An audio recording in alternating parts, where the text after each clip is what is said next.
Chair, in fact, that practice is something that you must not allow. There is no way a cabinet secretary can send a letter to you seated in the chair this morning. I am very shocked because you see, Honorable Chair, we woke up very early in the morning to come and attend this session. The question that I was supposed to put to CS Mbadi is a question that is over a year old. It has taken him less than 2 weeks to become a proper Kenya Kwanza cabinet secretary who has no respect for this house. Honorable Chair, we cannot allow this because we want to engage with these CSs. He cannot tell us, and I have heard in this house before, people saying that when Kibaki was president, if there was a matter before Parliament and another one before State House, the precedent was that you come and attend to the matters in the House first. I want to tell John Mbadi that this is unacceptable. This is unacceptable, totally unacceptable, and he has to show respect for this House. And in fact, it is worse that he was a member of Parliament. If he had just been plucked from the wilderness, like some of the other people I see, maybe we would excuse him. But he is a member of Parliament. He has even finished 2 weeks. Honorable Chair, this is unacceptable. Respect for this House, and as of yesterday, there was already communication that he had confirmed he was going to come. Kwani these State House meetings just spring up on people like it is a surprise party. Honorable Chair, this is unacceptable. At the very minimum, he should have written yesterday and said he was not going to be able to make it. We have also other business to attend. Honorable John Mbadi must be called to order. This is not the John Mbadi I knew. I don't know what they have done to him. He used to respect Parliament. Sorry, actually, keep telling my friend Sifuna that if he wants to become a good legislator, he must not conflate issues. The point that he's raising is something that all of us on this side agree with. I have been on this floor severally, coming down heavily against cabinet ministers when they fail to appear before this House. But when he wants to leave it on record and say that John Mbadi has become a proper Kenya Kwanza minister who has no respect for Parliament, I cannot allow him to do that, Mr. Speaker, because he's disparaging a cabinet, Mr. Speaker, and their ministers, while he's saying that there's a cabinet minister seated here waiting to respond to questions, Mr. Speaker. Is it in order, Mr. Speaker, for Senator Edwin Sifuna to claim that a proper Kenya Kwanza minister has no regard for Parliament? Can he table any fact, Mr. Speaker, to support his allegations, Mr. Speaker? Because otherwise, you reduce a very valid point to a partisan debate that is useless. We had a very valid conversation that we would have had about the presence or otherwise of ministers. But now he wants to distract us with sideshows, Mr. Speaker. Honorable Senators, let us not be emotional on this matter. Actually, this is a matter concerning the whole House. This is a bipartisan issue. So, Senator Sifuna, maybe you can kill a record so that we can be able to move nicely, Honorable Senator Sifuna.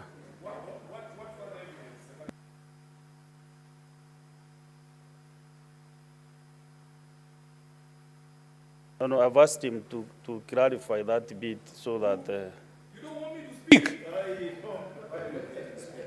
Honorable Speaker, I don't know what other evidence the majority leader would want tabled of disrespect of this House other than the letter that has been brought to you while you are seated in the chair. And the fact that he admits that we have engaged on this issue repeatedly, it is indicative of a tradition within the Kenya Kwanza government that they disrespect this House all the time. We have dealt with this issue more than enough times, Honorable Speaker, and the majority leader cannot gag me. You cannot gag me, Honorable Cheruyot. The disrespect is in that letter that has been brought this morning. We woke up here to do this job. Where is Mbadi? You can't defend Mbadi. Have your seat, Senator Sifuna.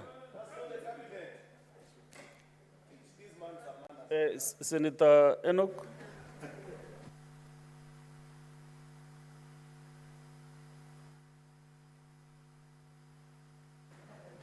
You know, Mr. Speaker, there are things you are saying that are difficult to implement.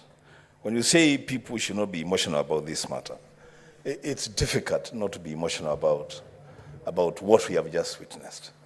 It is difficult, Mr. Speaker, to deal with a fact which is on record that a cabinet secretary expected to appear before a House of Parliament is writing to the Speaker while the session is on to say he cannot appear.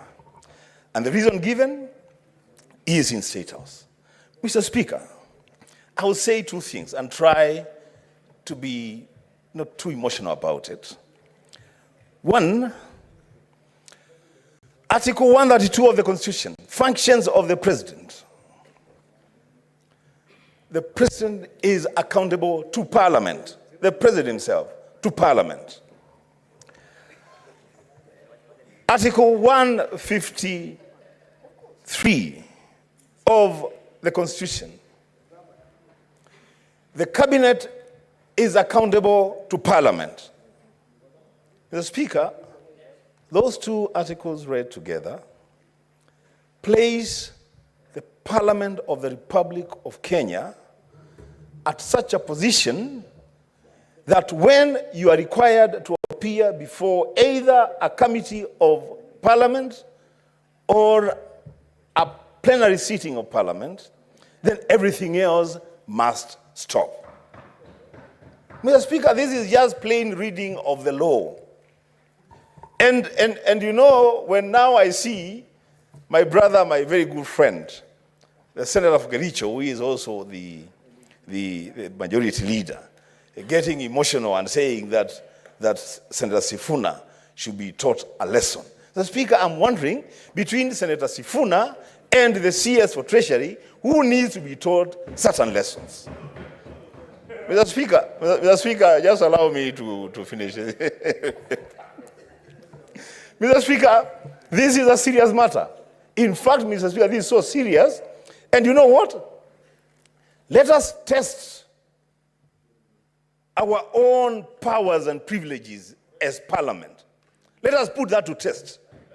Mr. Speaker, you can order the Sergeant at Arms or the Inspector General of Police to present the Cabinet Secretary for Treasury here today, this morning. Mr. Speaker, you know, we cannot say that Parliament has been disregarded, and every time that we are disregarded, then we permit those people that disregard the Senate to continue doing their things and doing bad manners. Lastly, Mr. Speaker, Senator Riyot, you should not feel bad when Senator Sifuna says that the CS Treasury is learning bad manners. Point of order, just a minute. Oh, Savannah. Thank you. Thank you, Mr. Speaker. Mr. Speaker, at the sitting of the Senate Business Committee yesterday. What is your point of order regarding what is... No, I thought you were giving me an opportunity. No. To, you are... Sorry.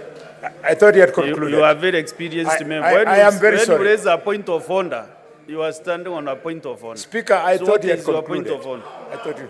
Then I'll have my time if I'm able to catch your eye. In less than a minute. You know, we defer to Senator Halwale, honestly. Surely, I was on my feet. And you're a leader in this house. Mr. Speaker, we are saying you should actually order Masengeli to bring the Treasury CS here in this house. Mr. Speaker. Lastly, I was saying that, you know, when Senator Sifuna says that the CS Treasury is learning bad manners and bad behavior from the Kenya Kwanza administration, that is a statement of fact. That this administration is very ill-mannered. That's what it is. This administration has refused many times to appear before this Senate. And we are saying the CS Treasury should not go and, when he was donated by ODM to go and join the government, Mr. Speaker, they send him there to go and... Unnecessary anxiety. So Mr. Speaker, I'm just finishing. If you bear with me 1 minute. Bear with me 1 minute, Mr. Speaker. Just bear with me 1 minute. These points of order, Mr. Speaker, they don't help. To the point of but what point of order on what now? What is out of order now? There is majority. Mr. Speaker, just allow me to finish. Just allow me to finish, Mr. Speaker. I have 1 minute. Just 1 minute. Even. There is majority, Linda. You know, I was willing to allow these cheap shots to pass. But you have heard Senator Wambua repeatedly refer to me in his statement saying that I'm defending the indefensible. Yet, I pointed to Senator Sifuna that what better evidence do you need that Kenya Kwanza cabinet ministers respect this house, other than the fact that while he was making his complaint, there was a cabinet minister seated here. Therefore, you cannot generalize, Mr. Speaker. Mr. Speaker, if you can protect me from the hecklers, I can make my point, Mr. Speaker. Honorable Senator. But what you are doing is heckling. What better way? Mr. Speaker, it is not a statement of fact what Senator Wambua and Senator Edwin Sifuna are stating, that Kenya Kwanza ministers do not honor summons to this house. I have demonstrated that there is one in the house this morning, Mr. Speaker. Therefore, Mr. Speaker, if one minister fails to appear, Mr. Speaker, if one minister fails to appear, is it a statement of fact, as Senator Wambua is stating, that Kenya Kwanza ministers do not honor summons to this house? I think this minister is, almost every cabinet minister has come to this house more than 100 times, Mr. Speaker. You know, half the time, first of all, the minority side began by boycotting this exercise. They never used to appear. Probably that's why they don't know that ministers have been coming to this house. Senator, let us make progress now. And my 15 minutes are over. Can you conclude in 30 seconds? You are 30 seconds, Senator Mbua. Mr. Speaker, I was saying, and I conclude, that when the CS Treasury was donated by ODM to Kenya Kwanza, I listened to the Azimio leader saying that they have been donated to go and teach those people how to do things.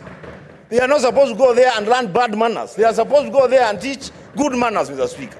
So it should be produced here in this house. I thank you, Mr. Speaker. Senator Joyce Korir. Yeah, thank you very much, Honorable Speaker. I also want to raise... Majority Leader Senator Sifuna. Yeah, thank you very much, Honorable Speaker. Allow me to also register my dissatisfaction in terms of the response by the CS, because, Honorable Speaker, the reason why we came this morning was because of the questions that we had, which are affecting the members of the public, which we were expecting the minister to respond to this morning. Honorable Speaker, I don't know whether we have the prescribed timeline when the minister is supposed to respond, whether he is appearing or not, because it's so shocking that a letter is just being brought to the House during the time when the motions or when the questions are supposed to be responded to, Honorable Speaker. So it's really putting this House in a very awkward position, and I want to say that we need to set as a House. I don't know whether it exists, the time frame that they are supposed to respond. It's really so hurting. We came this morning expecting to get the answers. The very many questions that we have are being weighted by the Kenyans, and I want to say I am one of the persons who is dissatisfied with that letter that has been written by the CS this morning. Thank you, Honorable Speaker.